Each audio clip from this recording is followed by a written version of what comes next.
to another episode of Anyone Can Draw, Paint, and Create. As the year 2020 draws to a close, and it probably can't be soon enough for most of us, I thought it would be good to start the last lesson of 2020 with the first idea for 2021. I've had a request to work in charcoal, both regular charcoal and white charcoal. So we're going to start a series of drawing lessons involving charcoal. Can't do it all in one class. There's so many different nuances to this very versatile medium that a lot of people shy away from because, let's face it, it's dirty. And it sometimes can make you look like you're coming out of a coal mine or something of that ilk. So we're going to show you ways to circumvent the dust factor for charcoal, the different kinds of charcoal that you can work with. But there's also another catch to charcoal. It can be used very handily in a drawing technique called subtractive, which simply means we're using the eraser to create most of the entire drawing, and not all of it, but most of it anyway, because sometimes you have to go back in if the eraser goes a little wonky.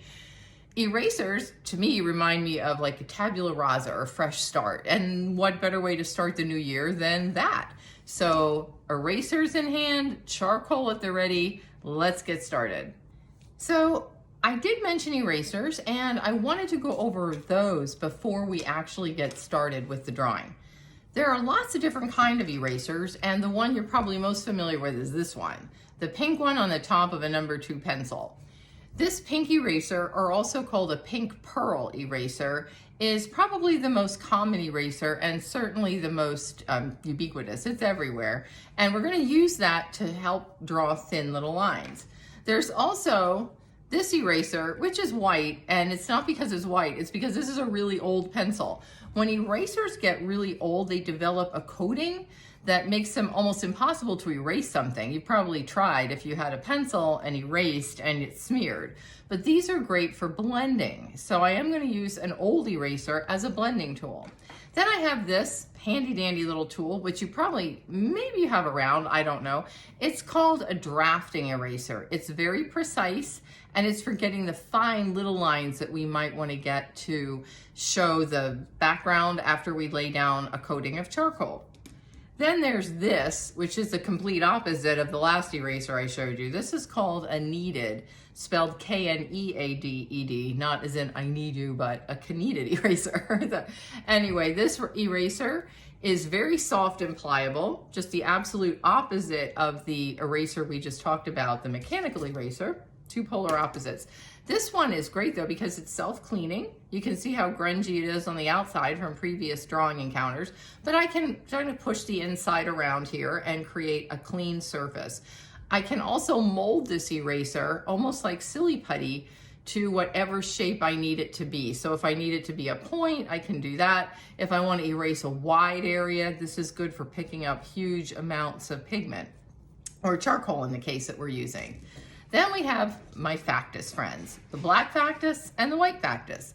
Here's a white Factus eraser, and this one is more of a nylon eraser, so it's not going to pick up pigment quite as much as my favorite, the black Factus. There we go. Again, they should probably give me some sort of a promo ad. Regardless, these two erasers are my go-to for most of the charcoal removal process in a subtractive drawing. So there you have it. Any eraser you have at home will work to try this with. If you find you really get into this kind of drawing method, the subtractive one, you could probably order some erasers online through Amazon or something, art erasers, and they're really not that expensive. This is 43 cents at, where did I get? Plaza. 43 cents at Plaza Art. So not a big investment to try something out. The second thing we're going to talk about is the charcoal. And there are lots of different kinds of charcoal. I'm going to be using several different ones, but I just wanted to show you a few that you might try and that are probably pretty easy to find. The first are charcoal pencils. These are the neatest of all the charcoal because they have a handle and you don't have to worry about getting charcoal all over your fingers. And here's that white charcoal pencil that we'll use for some highlights. I am going to be working on toned paper, so this white charcoal pencil will come in handy.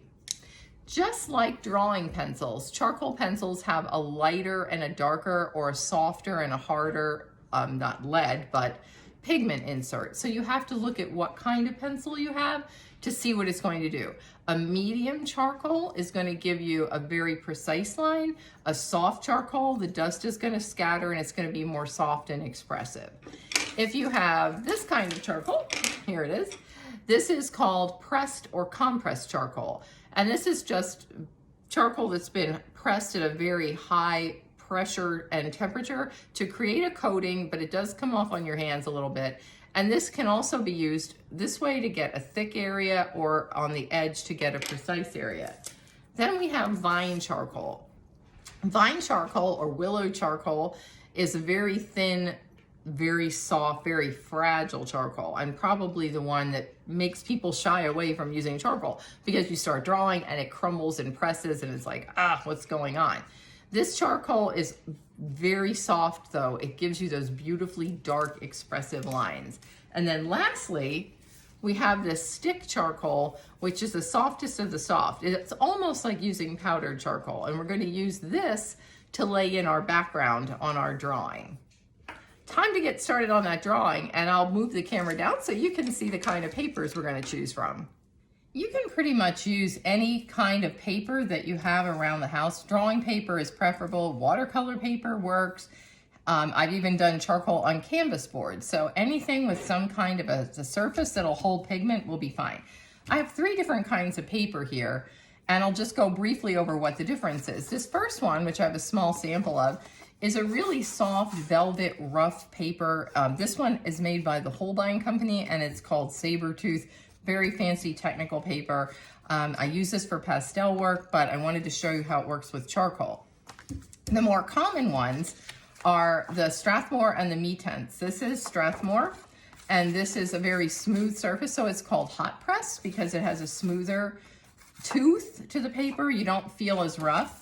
And this one is the Me-Tenth pastel paper, and it's a little rougher, and it's got a little more of a tooth to it. You can feel it if you drag your finger over it. Now, that said, you don't want to touch the paper too much with your fingers, if at all, because our fingers have natural oils. Oil gets on the paper, and charcoal is so sensitive that it starts to dance around where your fingerprints were, and you might wind up with fingerprints even if you didn't touch the surface of your paper. Now, these are just my practice pieces, so it doesn't matter. But when I get to my actual piece of paper, I'm either going to use tissue paper to hold it and to keep my left hand misery from going onto the charcoal, or you can wear a glove. There it is. I just have a plain black cotton glove. You don't want to have any fancy gloves, or you could use a plastic glove or one of those like different gloves that we're using right now for hygiene. You just want to be careful that they don't have any kind of lotion or something on the outside or anything that could cause a grease stain on your paper. But any kind of glove will work, or just a piece of tissue paper. Okay, let's see what happens with this paper. So first I'm going to start with probably my least favorite for charcoal, but some people like it, which is the hot press, the Strathmore. So on this one, I'll just show you what the different pigments look like. Here's our vine charcoal, and it is going to stick and make a pretty good surface. Here is our pressed charcoal, and you'll see the difference in a minute. They do make different colors. Here is our soft charcoal pencil, very intense and very dark. Here is our hard charcoal pencil. Almost looks like a gray. It makes a totally different tone, even though they're all the same thing as far as charcoal goes. And lastly, we are going to use our stick charcoal, which is the softest of all and the one that we're going to use to lay in a foundation. So here you have it, and you can see that each of these charcoals create a different color and a different finish. And I don't know if you can see it closely, but just picking this up with this soft paper, I have a lot of residual dust. If I move this around down here, you'll see it. That's just coming off the charcoal. That's probably something you don't want on your drawing. So let's see what might happen with a softer tooth or one that's cold pressed. I'm not going to go through all the charcoal pencils again, but I'll just show you the difference. And we'll just put a few different tones on here. They're going to look about the same as far as the color goes. And you will see that there's still some dust that's showing up here, but it's more contained. It didn't just fall off to the bottom. So I can use a couple of things. I can brush this off with a little brush here like this, just to knock off the brush. And this will also blend in some things, but you can clean it up with a little brush, or a paintbrush will work. And then we'll get to the softest paper, which is almost like the sandpaper that we were using before, although it's hard to find colored sandpaper, so this is not sandpaper. You can also find paper that's called velvet finish or matte, and that would work too. This is for pastel. So this one, I am going to do the same thing.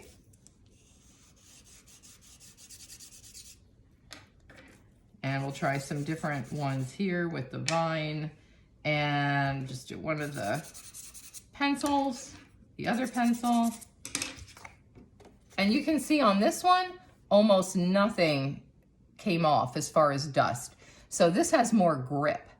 For the drawing project, however, I've prepared the middle of the two, the one you're probably most likely to find, which is just a cold pressed Me-10 regular pastel paper, easy to find in any art craft store.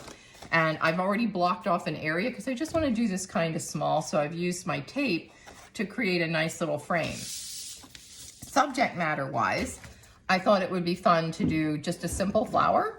So I've got this rose that I'm going to be looking at, which has some interesting variations of color that I'm going to be interpreting in light and dark, but I'm going to have this rose on a toned background.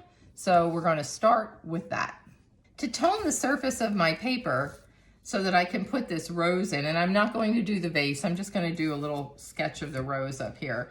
I'm going to use my softest charcoal that I have. So whatever you might have around works. This stick works pretty well. Be careful that we're not going over any bumps on the table. And if you're down in the art room ever doing this, we've unfortunately got a lot of paint bumps on the table, despite using paper plates and newspaper as a covering. So we always like to put a bed of a few sheets of newspaper down just to prevent any of those bumps from coming out. Now you can see I'm not going crazy with this. I'm just laying in a tone because I'm going to blend this back in. Now the blending, what we've done before is use one of these blending tools or Q-tips. Those are fine, but they're small. So what I have found that works really well is this is an old like a makeup sponge, which a lot of you might not have this sponge, but any kind of a blending implement will work for you. I've used this, I've used a chamois. You know, we can use a bigger blender. I'll show you the difference. So here's my bigger blender.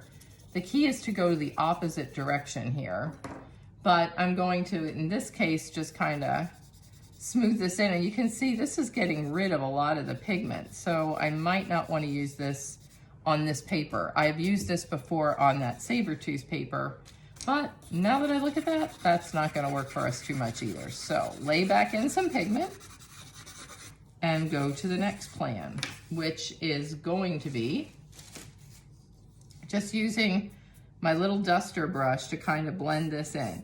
This is one of those really cheap 99-cent craft brushes that you can get pretty much anywhere. And I'm just using this to get a toned background in. Remember, the whole idea of a subtractive drawing is you're taking away pigment to expose what you want to draw. But the downside is you have to have enough pigment on your paper to be able to do that. So this isn't enough. I'm going to now go back in with my darkest pencil, where did you go? Here, and lay in a thicker area because this charcoal is going on top of the other charcoal. It's going to already have something to hold on to. And you don't have to be fancy with this. And you can see already why I put this tape down. I probably should have taped up the whole paper because this charcoal tends to pretty much go everywhere. Now there are artists that will leave this with the line because they like the texture, and I do too, but I'm just gonna knock it down a little bit and get this a little bit darker. There we go. And then I'm gonna use my other sheet of tissue paper to catch the dust so it doesn't go everywhere, because you really don't want it on the floor either or on the rest of your table.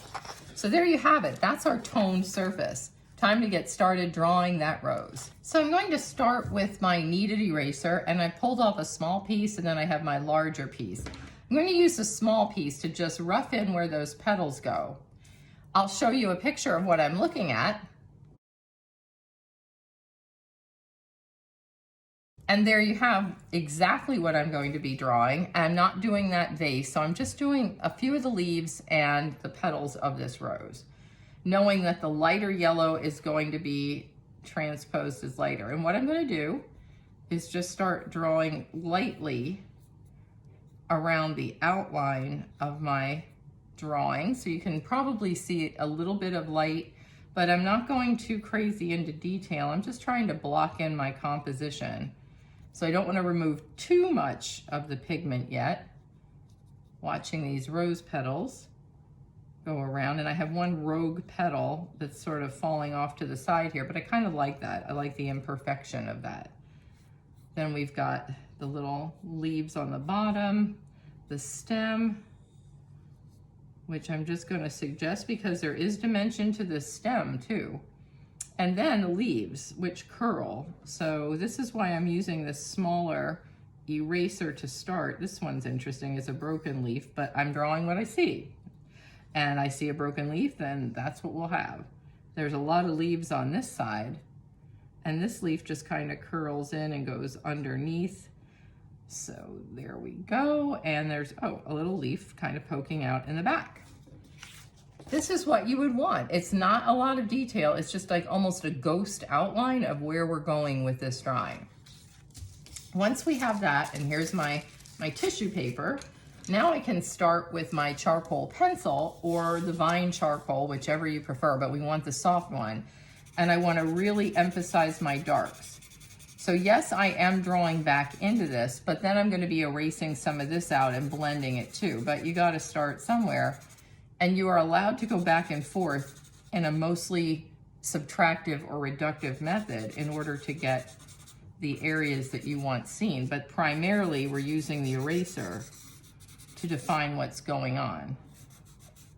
And I'm looking at these leaves, and a lot of them have different light areas. There's just like a few dark. So all I'm doing is blocking in where I see really dark areas, so that I have a map of where I need to erase more out. So what I'm putting in here, yes, believe it or not, we are going to erase a lot of this back out. But it's necessary because that first pass with the background color isn't going to be enough to give us the depth that we want in a charcoal drawing. So here we are, just getting this last leaf put back in.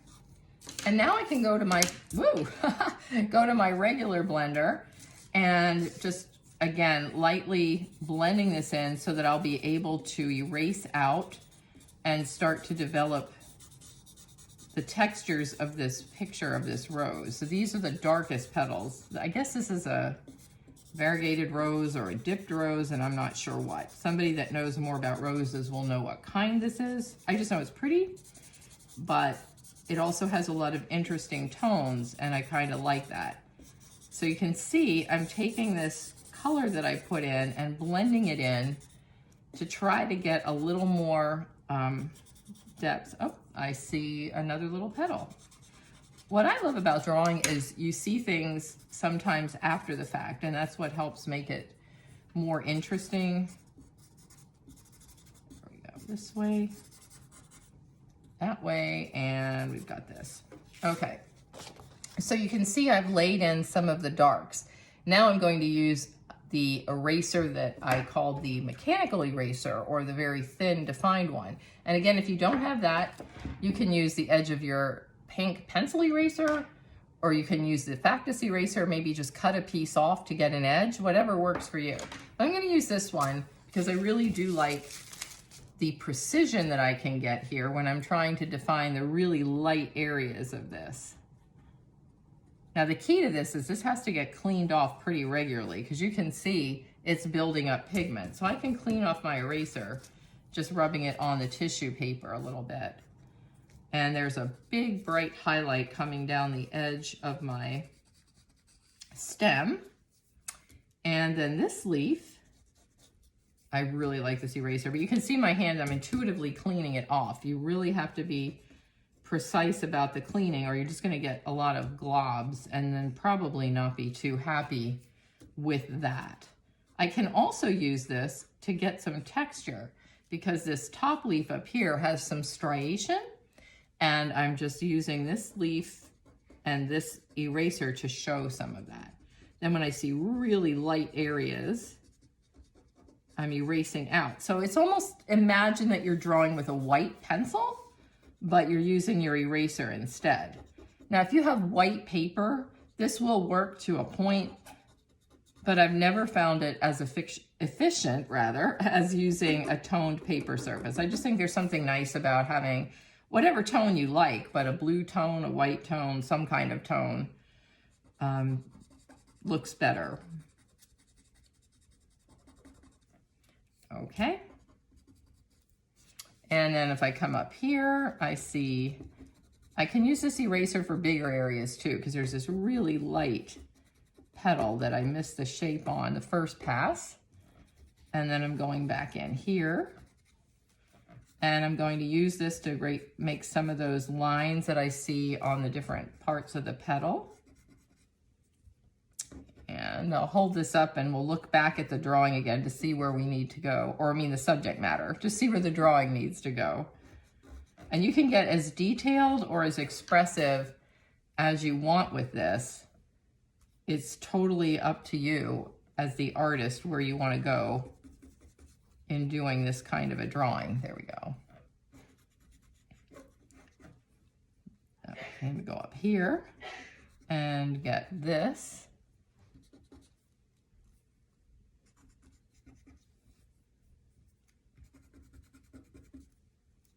And then I see a light highlight coming right down on this leaf that kind of supersedes the leaf behind it.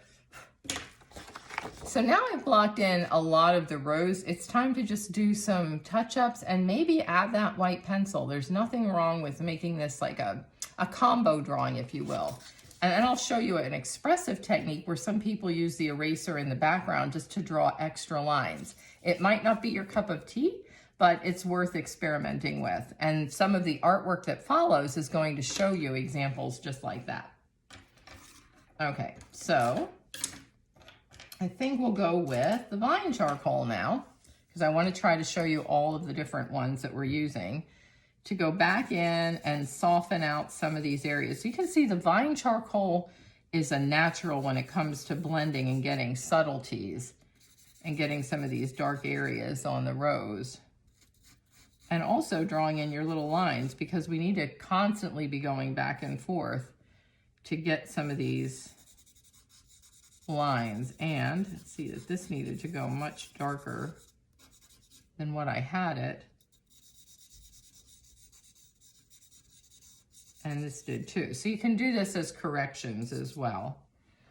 And let's see, here is a little petal here and a little petal here. So the vine charcoal is not going to be as dark or precise. It's just going to kind of be used as a filler. So now the last eraser that I want to show you is, because this is the one we'll all have, I'm going to use that little pink eraser that we find on the back of every pencil that might be in our pencil case or somewhere in the house. And this one works just about as well as that fancy mechanical eraser for getting nice edges. So again, use what you have. And I like this one a lot. So again, it's just a simple number 2 pencil. And you can see this eraser is giving me some really nice highlights, just as good as the other one. And it's just as precise too. So that's what's really nice. And this highlight gets a little thicker down here than here. I can use this one as a blender. So if I press lighter, almost like I'm trying to erase, I can get some soft, beautiful subtleties that's going to give that nice velvety look to these rose petals on the top. Just double checking. And I think we've got a pretty good example. There's this little line right here. So there's almost like a twofer on this one, little leaf rather up here. There's a light area and a dark area. It's kind of interesting what it does there. And then this goes a little lighter on this side, a little lighter right here.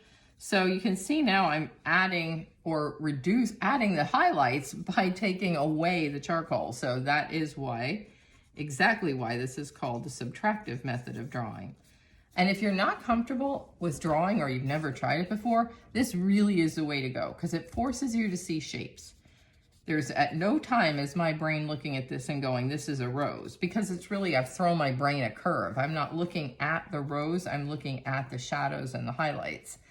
And that in and of itself is causing me to not be analytical, but to be intuitive. And that's what we want to do when we're drawing. So I did promise we would talk a little bit about the white charcoal. You don't need to use this on a subtractive drawing. The whites are really the tone of your paper showing through. But if you really feel you need to have just that little zing here and there, I would judiciously use the white. And I like this, but I'm not going to use it too much. Just to add a little oomph, because blue paper can only go so far as to look like blue.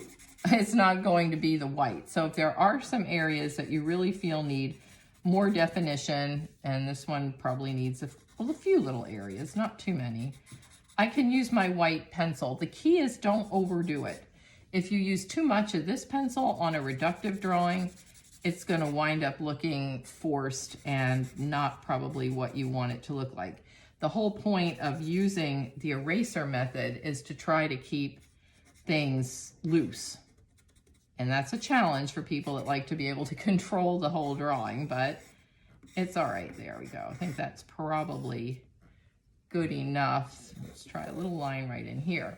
Now I talked about doing something with the background.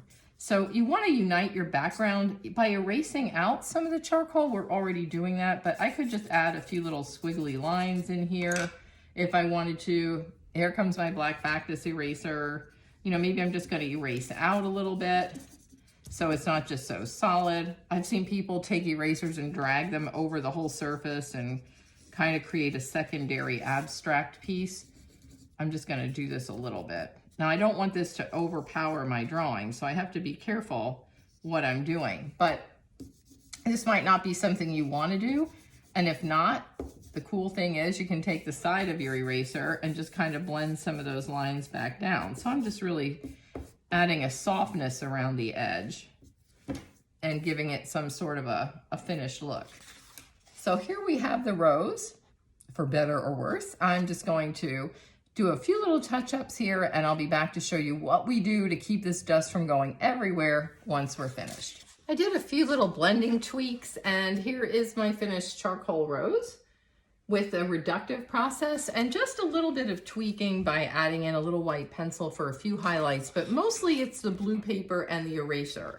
So the last two things are I'm going to remove the tape, which you don't have to add, but I always like to have some sort of an edge so I can kind of see where my drawing was going. And then lastly, what do we do to keep this from getting all over everything? So the moment of the big reveal with the tape, just like always, we'll start with the layer that's on top and we'll bring this down. And there's probably some residual dust on the other parts of your paper. And we don't need this anymore, so I'll push that out of the way. So you could do a couple of things. You could tape up the whole paper or just plan this if you think you might want to put it in a small picture frame, how big of an area that you want to have displayed in the charcoal. However, sometimes people like having some of these interesting shadows and lines. I kind of like this. It adds to the piece a little bit. So I might leave these little smudges. But I do want to protect this. There is fixative, which is certainly something you can use, but most people don't have. Or there's hairspray, which is easy to get. And this is a tiny little travel size. So all I'm going to do is hold my paper up, spray a little bit of hairspray, let it dry. The key is don't rush the drying process. Even with fixative, you want to let it sit for about an hour. You don't have to use fixative, however, and some artists really eschew that whole idea of fixative, but they put a piece of glass or some other sort of protective device over their piece of work. Whatever you prefer that works best for you, make sure you're doing this in a well-ventilated area because it does, even hairspray does kind of go everywhere. That hairspray trick was something I learned back in my undergrad days in college. And if you're not sure if it's actually worked, you can take a clean piece of tissue and just lightly pull it over the surface. And if you don't see any residue, which I don't, then that means your fixative worked and you're good to go. You can sign your piece, do whatever you want with it. I hope you enjoyed this introduction to some parts of charcoal. Again, we're doing the reductive process or subtractive process of charcoal, but next week we're going to be adding in detail and talking more about realism in charcoal, doing a landscape. So stay tuned for that. In the meantime, stay safe and be well, Vincent Hall, and happy 2021.